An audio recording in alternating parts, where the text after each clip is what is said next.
हरे कृष्ण।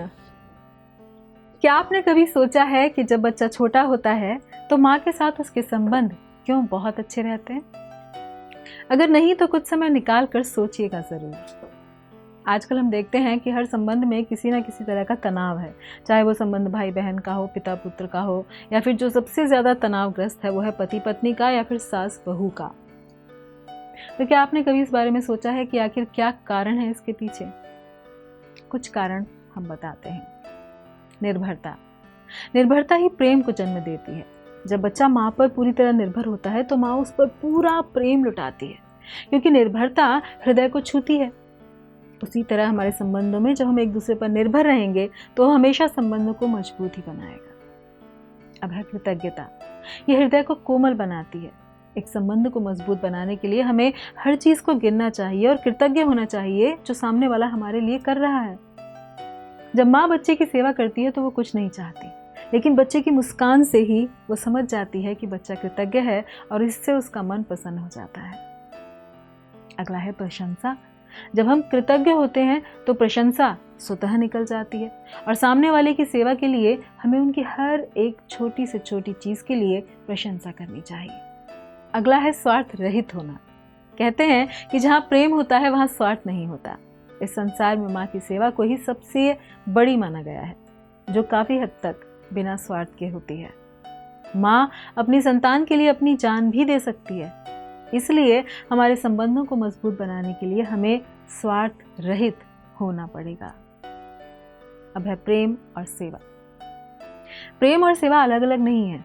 जहाँ प्रेम होता है वहाँ सेवा होती है, और सेवा मेवा के लिए नहीं होती बल्कि प्रेम की वजह से होती है। तो अच्छे संबंधों के लिए हमको निस्वार्थ भाव से, कृतज्ञता के भाव में सेवा करनी चाहिए। सुखी जीवन में कई बार कलह होता है, अविश्वास, ईर्ष्या और द्वेष पैदा हो जाते हैं, जिससे संबंध खराब होने लगते हैं। तो उनसे बचने के लिए संवाद बहुत जरूरी है। आजकल की भाग दौड़ भरी जिंदगी में संवाद सभी लोग कम करते हैं, एक दूसरे को समय नहीं दे पाते, इधर उधर अपने कान लगाते हैं और इससे संबंध टूटने लगते हैं। संवाद यानी वार्तालाप, बातचीत, विचारों का आदान प्रदान, विचारों की अभिव्यक्ति। आपस में यदि विचारों का, मानसिक भावनाओं का प्रगटीकरण नहीं होगा तो आपसी कलह बढ़ता जाएगा, दूरियां अधिक होती जाएंगी।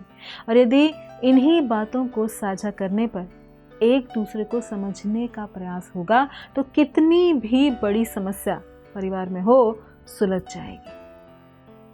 लेकिन संवाद का विलोप परिवार में विलाप में बदल सकता है। इसलिए अपने रिश्तों को वक्त दीजिए, उनकी भावनाओं का और अपने विचारों का आदान प्रदान कीजिए, जिससे आपका भी मानसिक तनाव कम हो जाएगा और अन्य सदस्य भी हर स्थिति को समझकर हमारे साझेदार बनेंगे। जब परिवार में एकता होगी तो मतभेद नहीं होंगे, मतभेद नहीं होगा तो प्रेम होगा, प्रेम होगा तो सुख होगा, सुख होगा तो शांति होगी, और यही सुखी जीवन का आधार है। कोई भी सांसारिक संबंध भगवान से हमारा संबंध बढ़ाए तो बहुत अच्छा है। इसलिए सांसारिक संबंध में मधुरता रहे तो भक्ति पथ पर बढ़ना सरल हो जाता है। माता कैकेयी भगवान राम से बहुत प्रेम करती थी, लेकिन थोड़े समय के लिए कान किसी और को उधार देने की वजह से वो प्रेम नफरत में बदल गया। इसलिए संबंधों में हमेशा जीवन रखने के लिए एक दूसरे का सम्मान, सेवा, प्रेम, त्याग, कृतज्ञता और प्रशंसा करते रहिए और अपने कान कभी किसी को उधार मत दीजिए तथा संवाद यानी बातचीत बनाए रखिए। धन्यवाद। हरे कृष्णा। ऐसे ही और भक्तिमय कार्यक्रमों के लिए देखिए हरे कृष्णा टेलीविजन। इसे प्राप्त करने के लिए आप अपने केबल अथवा डीटीएच ऑपरेटर से संपर्क करें तथा और अधिक जानकारी के लिए आज ही डायल करें 8767 845 845।